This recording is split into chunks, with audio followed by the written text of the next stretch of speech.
السلام علیکم، میں ہوں دیدار حسین گجو ارض پاک نیوز کے ساتھ۔ پاکستانی پیپلز پارٹی نے ملکی اسٹیبلشمنٹ سے قریبی تعلقات کے دعوے دار اور گزشتہ کئی برسوں سے پاکستان میں بلا وجہ قیام پذیر ایک مشکوک امریکی عورت سینتھیا ریچی کی جانب سے محترمہ بینظیر بھٹو شہید کے خلاف توہین آمیز اور بہتان پر مبنی ٹویٹس کرنے پر ایف آئی آر کے سائبر کرائم وانگ میں کارروائی کرنے کے لیے درخواست دائر کر دی ہے۔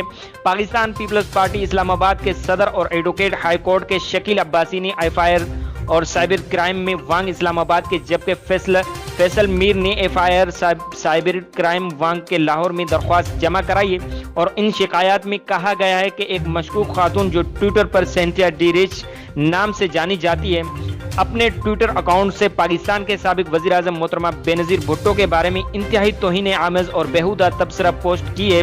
سینتھیا کے جھوٹے بے بنیاد بدنامی اور بہتان پر مبنی ٹویٹ سے پاکستان میں بینظیر بھٹو کے چاہنے والوں کو شدید دکھ اور تکلیف پہنچی، لہٰذا ایف آئی آر اور سینتھیا ریچی کے خلاف فوراً کارروائی کر کے تاکہ پتہ چل سکے کہ یہ مشکوک عورت کن لوگوں کا مکروہ ایجنڈا لے کر چل رہی ہے۔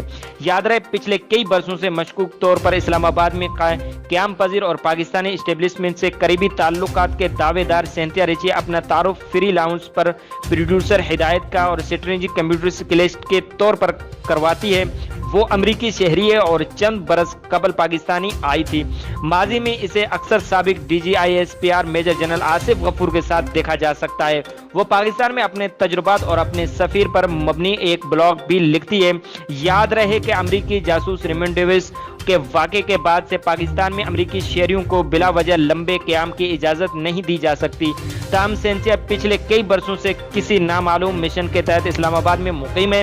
اسلام آباد سے سیاسی حلقے سی آئی اے کے ایجنڈے بھی قرار دیتی ہے۔ سینتھیا نامی امریکی خاتون کے حیرت انگیز طور پر پاکستان میں ٹویٹر پر نہایت متحرکہ اور پاکستانی سیاست سے متعلقہ ہر جھوٹے بڑے معاملے میں فوراً ایسا ٹویٹ کرتی ہے جو کہ پاکستانی اسٹیبلشمنٹ کے لاؤن ٹویٹر کر رہا ہو۔ اس سینتھیا کے خلاف پی پی کی جانب سے ایف آئی آر میں جانے کی نوبت تب آئی جب اس نے اداکارہ عظمیٰ خان پر تشدد کے وائرل ویڈیو پر اپنا تبصرہ اور ٹویٹر پر پوسٹ کی۔ اس نے لکھا کہ اس واقعے سے انہیں وہ کہانیاں یاد آ رہی ہیں کہ بی بی تب کیا کر رہی تھی جب ان کے شوہر اسے بے وفائی کرتے تھے۔ سینتھیا نے پھر یہ واہیات اور بیہودہ دعویٰ کر دیا کہ بی بی اپنے گارڈنز کے ذریعے ایسے خواتین کی عصمت داری کرواتی تھی۔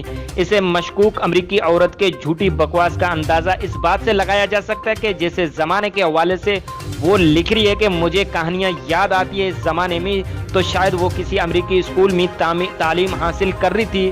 سینتھیا ایک ایٹمی پیپلز پارٹی اور پروائی ٹی آئی ٹویس سے ظاہر ہوتا ہے کہ وہ کسی کے کہنے پر اسی طرح واہیات ڈس انفارمیشن پھیلا رہی ہے۔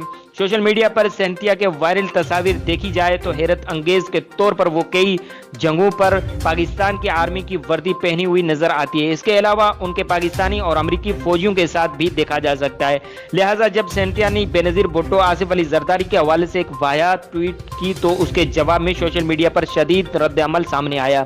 پیپلز پارٹی کے رہنماؤں کے کارکنان اور حامیوں کے علاوہ دیگر سیاسی شخصیات اور صارفین نے سینتھیا کے اس ٹویٹ پر شدید غم و غصے کا اظہار کیا۔ صارفین کی جانب سے سینتھیا کو اپنے واہیات دعوے کے ثبوت میں شواہد پیش کرنے کو کہا گیا، جو کہ تاحال اس نے پیشکش نہیں کی۔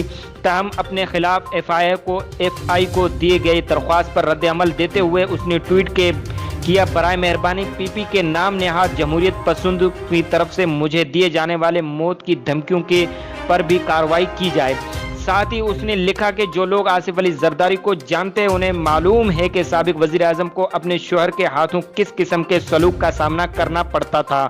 اب کوئی عورت سے پوچھے کہ تمہیں امریکہ میں بیٹھے 25 سے یا 30 سے برس پہلے واقعات کا کیا پتا ہو، کہ خصوصاً جب تم خود اس وقت ایک اسکول کی بچی تھی۔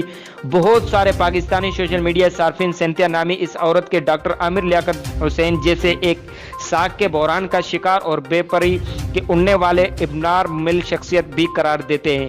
یاد رہے کہ سینتھیا ماضی میں بھی اسی طرح بھی بے پر کی کہانیاں اڑاتی رہی ہے، جن میں سے ایک بختیار بھٹو کو نقیب اللہ مسعود کے قتل کی وجہ قرار دیتا تھا۔